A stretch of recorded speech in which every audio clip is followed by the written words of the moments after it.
Ya, saya sih bersyukur aja kalau tanggal 4 udah mulai ada angkat penumpang lagi, karena kan sebagian besar penghasilan ojol dari penumpang, tapi ya emang harus ngikuti semua aturan yang ada. Kalau dari pihak saya sendiri pribadi tuh, kalau masalah itu no problem masalah itu. Yang penting kita dapat orderan aja. Masalah penyakit kayak itu ya urusan Allah aja dah. Tapi kalau kendaraan seperti beroda dua agak ribet Pak kalau pakai tutup segala macam ya. Ya intinya kalau kita sih ya mungkin kita harus jaga jaraknya aja, sudah itu pakai masker. Ya ini lah gitu. Inilah harapan sejumlah pengemudi ojek online atau daring jika nantinya pembatasan sosial berskala besar di ibu kota dinyatakan berakhir. Selama masa penerapan PSBB, para pengemudi ojol tidak bisa mengangkut penumpang yang merupakan sumber utama pendapatan mereka dan hanya bisa melayani jasa pengantaran barang. Selain wacana ojek daring apakah diperbolehkan atau tidak mengangkut penumpang di masa new normal, lalu lintas dan pergerakan manusia keluar masuk wilayah Jabodetabek masih akan dikendalikan lewat pemberlakuan surat izin keluar masuk atau SIKM. Kepala Dinas Perhubungan DKI Jakarta, Syafrin Liputo, mengatakan surat izin keluar masuk Jakarta akan berlaku hingga status wabah COVID-19 sebagai bencana nasional dicabut pemerintah pusat.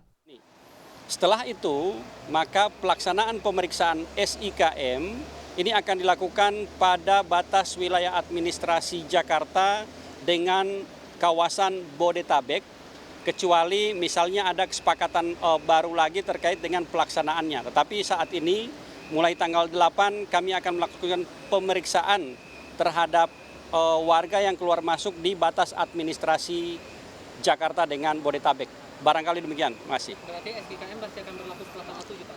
SIKM berlaku selama penetapan status bencana nasional non-alam sesuai dengan Kepres 12 tahun 2020 itu berjalan. SIKM akan dihentikan pemeriksaannya setelah status ini dicabut, tentu dengan keputusan Presiden juga. Tatanan normal baru juga akan berlaku untuk transportasi matra udara. Angkasa Pura II sebagai pengelola 19 bandara di Indonesia telah menggelar simulasi digital untuk mengadopsi aturan normal baru agar tidak terjadi penumpukan penumpang di bandara. Calon penumpang yang hendak keluar kota akan diminta mengunggah dokumen yang dipersyaratkan seperti surat tugas dan surat keterangan bebas COVID-19 ke kanal yang disiapkan tanpa perlu antre di bandara. Dalam rangka memasuki new normal, itu bisa dilakukan dengan cara yang cepat dan efektif. Oleh karena itu, kata kuncinya adalah digitalisasi. Sehingga dengan konsep digitalisasi, semua proses dan prosedur di checkpoint bisa dilakukan secara daring atau online. Kementerian Perhubungan tengah mematangkan aturan transportasi umum jika nantinya tatanan normal baru diberlakukan. Peraturan Menteri Perhubungan yang telah berlaku selama PSBB akan menjadi fase awal penerapan tatanan normal baru. Kami kutip dari laman kumparan.com. Juru bicara Kementerian Perhubungan Adita Irawati menyatakan, sebenarnya dengan adanya PM Perhubungan nomor 18 dan 25 serta surat edaran gugus tugas nomor 4 dan 5, itu merupakan fase awal dari new normal di bidang transportasi. Prinsip utamanya adalah menerapkan protokol kesehatan. Peraturan Menteri Perhubungan nomor 18 itu masih akan valid sampai nanti akan ada ketentuan baru. Tim Liputan, Kompas TV. Saudara, Kementerian Perhubungan saat ini atau hari ini sebetulnya kami memperoleh informasi tengah menyiapkan aturan new normal atau tatanan baru untuk transportasi umum, termasuk ketentuan-ketentuan apakah nantinya ojek online diperbolehkan atau tidak untuk mengangkut penumpang seperti sebelum terjadinya pandemi COVID-19. Bagaimana kemudian idealnya pengaturan tatanan normal baru untuk transportasi umum ini dan juga untuk transportasi daring. Anda juga kami ajak untuk berinteraksi, memberikan pendapat secara interaktif di telepon interaktif Sapa Indonesia Pagi di 02153660500. Sudah bergabung kemudian untuk membahas masalah ini secara daring Ketua Dewan Penasehat dari MTI, Masyarakat Transportasi Indonesia, Sugeng Purnomo. Mas Sugeng, selamat pagi. Selamat pagi Mas Bayu, Ya. selamat pagi semua pemirsa. Maaf lahir batin, Mas Sugeng. Mau lahir batin, wah Ya. luar biasa ini. Ya, terima kasih waktunya. Mas Sugeng, kita ngobrol saja dan nanti pemirsa Sapa Indonesia juga akan bergabung kalau ingin mereka menyampaikan pendapat begitu. Apa masukan utama dari Mas Sugeng dan teman-teman mungkin di MTI berkaitan dengan kita mau memasuki new normal? Transportasi umum akan menjadi sangat krusial di sini untuk tetap mencegah penyebaran virus corona. Mas Sugeng? Dua kata sebetulnya, ini adalah momentum. Momentum adanya perbaikan, kalau diartikan dalam arti positif ya. Ya. Nah, karena selama ini transportasi di Indonesia ini sudah sedikit agak ribet ya, kalau tidak dikatakan beradab gitu. Ya. Jadi inilah momentum untuk perbaikan. Bagaimana cara menggunakan?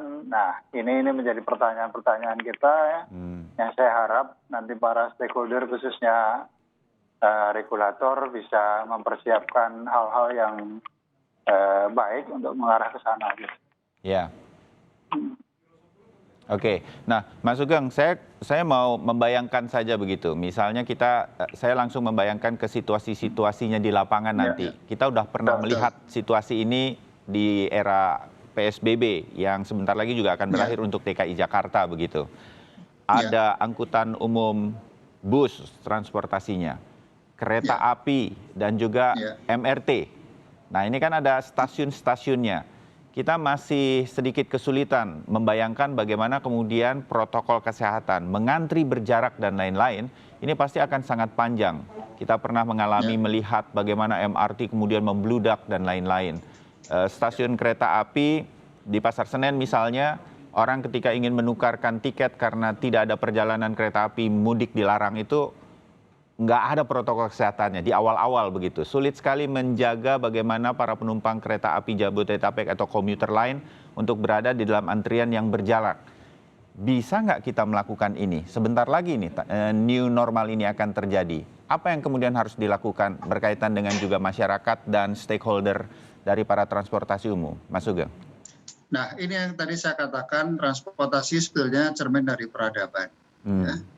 Inilah momentum di mana kita bisa melakukan perbaikan-perbaikan, tentunya tidak dramatik, tapi ini ada momentum yang disediakan agar kita bisa secara dramatis melakukan perubahan. Ya. Nah, memang ada 5 hal yang saya sorotin. Pertama kaitannya dengan isu, kemudian nanti realitanya seperti apa, terus kemudian dampaknya seperti apa, dan fenomena yang muncul dari dampak itu seperti apa, dan kemudian antisipasi stakeholder harusnya seperti apa. Kalau saya mulai dari satu persatu, memang transport itu kan yang saat ini kita mengenal ada urban transport, transportasi perkotaan, dan interurban transport, antar kota. Yang perkotaan ini tentunya khusus di dalam kota, contohnya Jakarta saja, yang antar kota itu tadi ya katakanlah Jakarta ke Surabaya dan sebagainya. Nah, memang modanya itu ada udara, laut, darat, dan rail tentunya. Nah, di masa COVID ini memang diharapkan ya kita hanya satu aja, hindari kerumunan, hindari penumpukan, hindari berjejalan, dan hindari kemacetan. Nah, instrumennya apa? Instrumennya adalah protokol yang sudah dikeluarkan oleh pemerintah. Pengaturan tata cara agar transportasi umum itu aman, baik yang dalam kota maupun yang antar kota. Dan memang protokolnya itu ada 2 hal kalau kita pisah. Public transport itu tadi yang berjejalan itu tadi, seperti dengan pembatasan lah dan distancing dan sebagainya. Juga private juga tidak serta-merta boleh kita menggunakan kendaraan sesuka kita sendiri, mobil diisi dengan 4, 5, 6 orang, sudah tidak lagi. Artinya kemarin kan di Bogor ada fenomena yang orang komplain, istri saya nggak boleh duduk di belakang kan gitu. Nah ini kalau di ruang privat, di kamar dia boleh bersamaan terus-menerus. Tetapi ketika di ruang publik, orang harus tahu bahwa ini hukum yang berlaku. Ini ada aturannya di ruang publik. Jadi ada peningkatan kesadaran masyarakat ini tetap dibutuhkan dalam level yang seharusnya justru lebih tinggi di dalam new normal nanti ya, Mas Sugeng ya? Persis sekali. Kalau di ruang privat silahkan Anda mau ngapain saja, tapi di ruang publik, aturan publik lah yang berlaku. Ya, toh duduk di depan atau di belakang tetap istri Anda kok, begitu ya, Sugeng ya? Tidak. Tetapi kemudian aturan inilah yang mudah-mudahan dimengerti. Betul. Saya balik sedikit ke transportasi umum seperti tadi dikatakan Mas Sugeng. Balik pula saya kepada masa ketika PSBB awal dilakukan.